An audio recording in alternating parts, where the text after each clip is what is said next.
చంద్రబాబు నాయుడు గారు, ఇది 1999 కాదు, 2025. కాలం మారింది, మీరు మారాలి. 30 ఏళ్ల క్రితం తాను చెప్పిన టూరిజం సిద్ధాంతం సరైనదేనని ఇప్పటికైనా కమ్యూనిస్టులు అంగీకరించారంటూ నిన్న జరిగిన కలెక్టర్ల సదస్సులో చంద్రబాబు నాయుడు గారు చేసిన ప్రకటన హాస్యాస్పదంగా ఉంది. ఏ కమ్యూనిస్టు ఎక్కడ చెప్పారో మాకు తెలియదు. ఆంధ్రప్రదేశ్లో కమ్యూనిస్టు ప్రతినిధులుగా ఉన్న సిపిఐఎంకు సంబంధించినంత వరకు 1999లో చంద్రబాబు నాయుడు గారు విజన్ 2020 పేరుతో కమ్యూనిజానికి కాలం చెల్లిందని, టూరిజం మిగిలిందని చెప్పిన సిద్ధాంతాన్ని ఇప్పటికీ వ్యతిరేకిస్తుంది. నాడు సిపిఐఎం ఆత్మవిశ్వాసంతో చెప్పిన మాట నేడు మరింత వాస్తవ రూపం దాలుస్తున్నది. కమ్యూనిజానిదే భవిష్యత్ అని పరిణామాలు రుజువు చేస్తున్నాయి. ఈ 30 సంవత్సరాలలో ప్రపంచంలో చాలా మార్పులు వచ్చాయి. ఆనాడు కమ్యూనిస్టులు చెప్పినట్లుగానే ఈరోజు ప్రపంచ పెట్టుబడిదారీ వ్యవస్థ తీవ్ర సంక్షోభంలో ఉన్నది.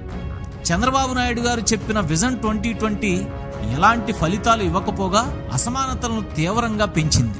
ప్రపంచంలోనే అతి గొప్ప సంపన్నులుగా కొద్దిమంది ఆంధ్రులు ఉన్నమాట వాస్తవం. అదే సమయంలో అత్యంత నిరుపేదలు కూడా పెద్ద సంఖ్యలో ఇక్కడే కేంద్రీకరించి ఉన్నారన్నది అంతకన్నా గొప్ప సత్యం. P4 పేరుతో పేదరిక నిర్మూలనకు ఒక కార్యక్రమాన్ని చంద్రబాబు ప్రకటించడమే అందుకు నిదర్శనం. 25 సంవత్సరాల తర్వాత పేదరిక నిర్మూలనలో ప్రభుత్వాలు విఫలమయ్యాయని, చివరికి కార్పొరేట్ల సహాయంతో పేదరికం నిర్మూలిస్తామని చెప్పాల్సిన దిక్కుమాలిన పరిస్థితి చంద్రబాబు గారి టూరిజం సిద్ధాంత వైఫల్యానికి నిదర్శనం. ఈ 25 సంవత్సరాల కాలంలో ప్రజల ఆస్తులను, ప్రకృతి సంపదను కొల్లగొట్టి బడా కార్పొరేట్లకు కట్టబెట్టారు. అభివృద్ధి పేరుతో లక్షలాది ఎకరాలు రైతుల నుండి బలవంతంగా లాక్కొని కార్పొరేట్లకు అప్పచెప్పారు. వారా భూములను బ్యాంకుల్లో తాకట్టు పెట్టి లోన్లు తీసుకొని ఎగ్గొట్టి లాభపడ్డారు. పరిశ్రమలు రాలేదు, ఉద్యోగాలు రాలేదు, పేదరికం తగ్గలేదు.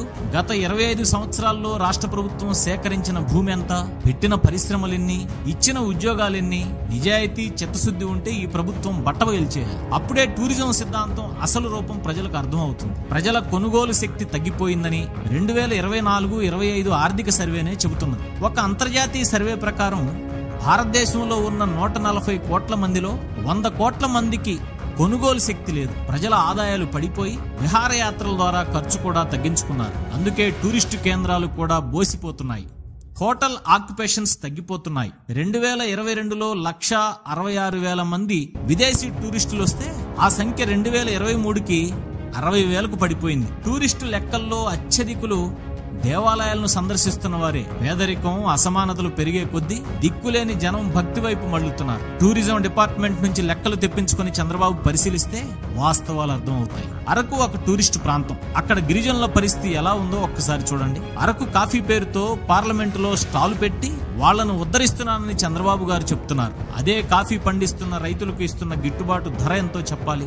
ఆఖరికి బకాయిలు కూడా చెల్లించలేని దుర్గతి ప్రభుత్వానిది. అసలు సిసలైన ఆర్గానిక్ కాఫీగా ఉన్న అరకు కాఫీకి ప్రభుత్వాలు ఇస్తున్న ప్రోత్సాహం ఏమిటి? అరకు కాఫీ బ్రాండ్తో గిరిజనులకు లాభం జరుగుతున్నదా, లేదా వాటిని మార్కెట్ చేసి అమ్ముతున్న కార్పొరేట్ల లాభాలు పెరుగుతున్నాయా? పరిశీలించి చెప్పాలి. ఎవరి వాటా ఎంతో లెక్కలేసి అసెంబ్లీలో చెప్పండి. టూరిజం పేరుతో గిరిజన కళారూపాలతో వ్యాపారం చేయడం మినహా ఆ కళాకారులకు అందిస్తున్న ప్రోత్సాహం ఏమిటి? టూరిజం పేరుతో రాజ్యాంగబద్ధమైన 170 చట్టాన్ని ఉల్లంఘించి భూముల్ని సంపన్నులకు అప్పగిస్తున్నారు. దీర్ఘకాల లీజుల పేరుతో గిరిజన భూములపై ఆధిపత్యం చెలాయిస్తున్నారు. అక్కడ గిరిజనులను టూరిస్టు హోముల్లో కూలీలుగా మారుస్తున్నారు. ఇదేనా టూరిజం అభివృద్ధి?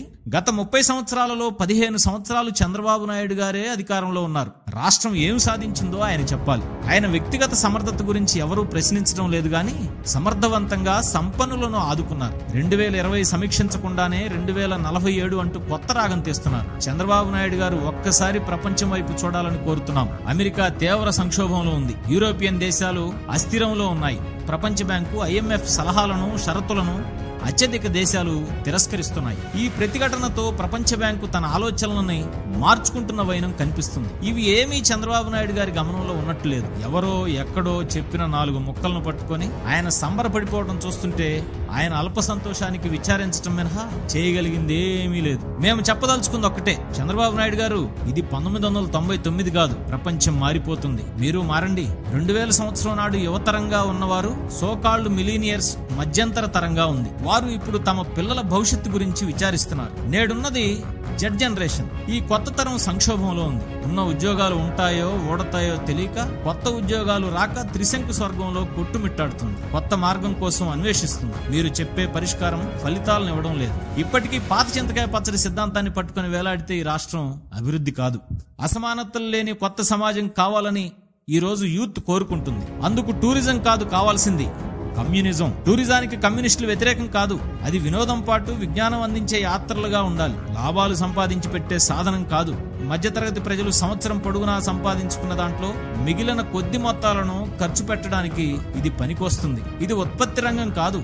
ఉత్పత్తి రంగాల్లో సృష్టించబడిన సంపదను ఖర్చు పెట్టే సర్వీస్ రంగం టూరిజం. సర్వీస్ రంగం మీద ఆధారపడి మన దేశ ఆర్థిక వ్యవస్థ ప్రస్తుతం దిక్కుతోచని స్థితిలో ఉంది. 35 సంవత్సరాల క్రితం కమ్యూనిజాన్ని పాతాళంలోకి తొక్కామని దురహంకారంతో ప్రకటించిన అమెరికా ఇప్పుడు అదే కమ్యూనిజం తమకు ప్రథమ శత్రువు అని గగ్గోలు పెడుతుంది. ఆ కమ్యూనిస్టు వ్యతిరేక ఊగిలోకి మన దేశాన్ని దించాలని ప్రయత్నిస్తుంది. మోడీ తలగుతున్నాడు, చంద్రబాబు తాళం వేస్తున్నారు. అమెరికాలో అడుగు పెడితే చాలనుకున్న యువతరం నేడు వీసాకు అప్లై చేయడానికే జంపుతుంది. కావాలంటే ఈనాడు పేపర్ చదవండి. ఈ మార్పు బాబు గారికి అర్థం కావడం లేదా? ప్రపంచం తిరిగి సరికొత్త ప్రచన్న యుద్ధ దశలోకి అడుగు పెడుతుందన్న విశ్లేషకుల మాటలు వినపడటం లేదా? లేదంటే ఒకసారి మీరు వింతగా చెబుతున్న ఏఐను ఒకసారి అడిగి చూడండి, ఏమి చెబుతుందో. ఏ ఇజం వైపు ప్రపంచం ప్రయాణిస్తుందో మనకు అర్థమవుతుంది.